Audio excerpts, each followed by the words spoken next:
बिस्मिल्लाहिर्रहमानिर्रहीम। हम कोविड-19 के आफ्टर इफ़ेक्ट्स के बारे में डिटेल से डिस्कशन करने जा रहे हैं आज।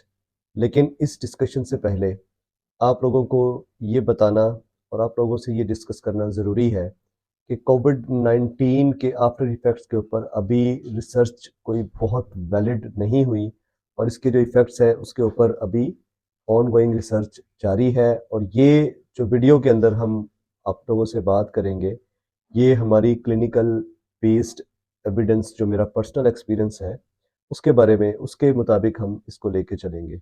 इस वीडियो के अंदर हम बात करेंगे कोरोना वायरस के दिल और फेफड़ों के ऊपर असरात के बारे में, यानी कि इसने हार्ट और लंग सिस्टम को किस तरह मुतासर किया। अस्सलाम वालेकुम, मैं डॉक्टर ज़काउर रहमान हूँ। कोविड-19 की प्रोलॉन्ग सिम्टम्स को ग्लोबली लॉन्ग कोविड कहते हैं और जिन लोगों के अंदर ये अलामत पाई जाती हैं उनको लॉन्ग हाउलर्स कहते हैं। कोविड-19 की इन्फेक्शन जिसमें एक्यूट फेज़, ऑनगोइंग फेज़ या फिर लॉन्ग कोविड को यूके की एक ऑर्गेनाइजेशन बहुत फेमस है ये, नाइस, उसने कैटेगराइज किया है, जिसमें जो एक्यूट कोविड सिंड्रोम है उसकी ड्यूरेशन अप टू 4 वीक्स होती है, जो ऑन गोइंग कोविड है उसकी ड्यूरेशन 4 टू 12 वीक्स होती है, और जो लॉन्ग कोविड है जिसके ऊपर हम बात कर रहे हैं उसकी ड्यूरेशन 12 हफ्ते से ऑनवर्ड, मतलब 12 हफ्ते से लेके अगर सिम्टम प्रलॉन्ग करती हैं तो उसको लॉन्ग कोविड कहते हैं। कोरोना वायरस के लॉन्ग टर्म इफेक्ट्स या आफ्टर इफेक्ट्स, जिसके ऊपर आज हमारा topic of discussion cardio pulmonary system है, यानी कि लंग्स और हार्ट सिस्टम को इसने कैसे मुतासर किया और इसके आफ्टर इफेक्ट्स इन सिस्टम के ऊपर कैसे आए और उनकी क्या अलामत अभी भी मरीजों के अंदर आ रही हैं। अगर हम कोरोना वायरस के लंग्स सिस्टम के ऊपर असरात की बात करें तो इसमें इस बात को समझना ज़रूरी है कि जब कोरोना वायरस ने इनिशियली लंग्स के ऊपर अटैक किया और एक पेशेंट को इसकी इन्फेक्शन हुई तो उसकी वजह से जो हमारे फेफड़े हैं इनके टिश्यूज़ का डैमेज हुआ। उस डैमेज को रिपेयर करने के लिए जब हम पेशेंट को ट्रीट करते हैं तो उसमें ऐसी अद्वियात का इस्तेमाल होता है जो पेशेंट को इम्यूनो कम्प्रोमाइज्ड करती हैं, यानी कि उनका क़ुव्वत मुदाफ़ियती जो सिस्टम है उसको कमज़ोर कर देती हैं, जिसमें स्टेरॉइड्स हम इस्तेमाल करते हैं या हेवी एंटीबायोटिक्स इस्तेमाल करते हैं। अब ये इम्यून सिस्टम जब एक दफ़ा कम्प्रोमाइज्ड होता है, क़ुव्वत मुदाफ़ियत पेशेंट की कम होती है, तो जब दोबारा इन्फेक्शन होता है तो पेशेंट को अलामत जल्दी आती हैं और हर इन्फेक्शन पे अलामत शदीद आती हैं। इसकी बुनियादी वजह यह है कि कोविड-19 इन्फेक्शन की वजह से फेफड़ों के टिश्यूज़ का डैमेज ऑलमोस्ट परमानेंट होता है और समटाइम फाइब्रोटिक चेंजेस होती हैं जिनको रिवर्स करना नामुमकिन होता है।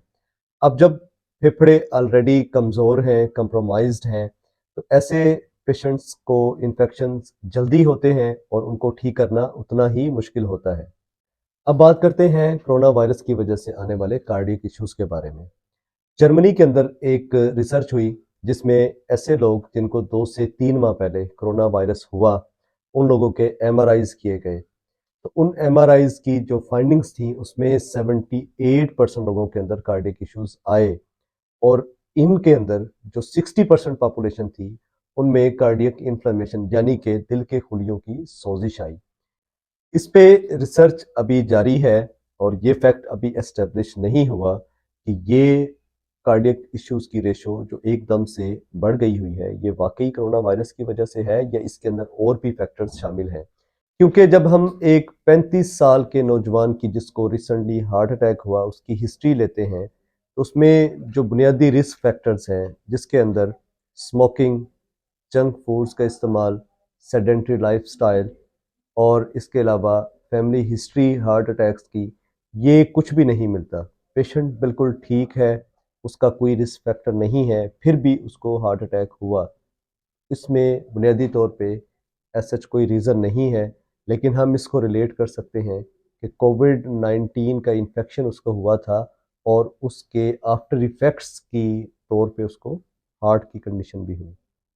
अगर आप अपने लंग्स या हार्ट के ऐसे किसी भी मसले को ऑब्ज़र्व करें तो अपने मुआलिज के पास जाने में डिले ना करें ताकि आपका बर वक्त इलाज हो सके।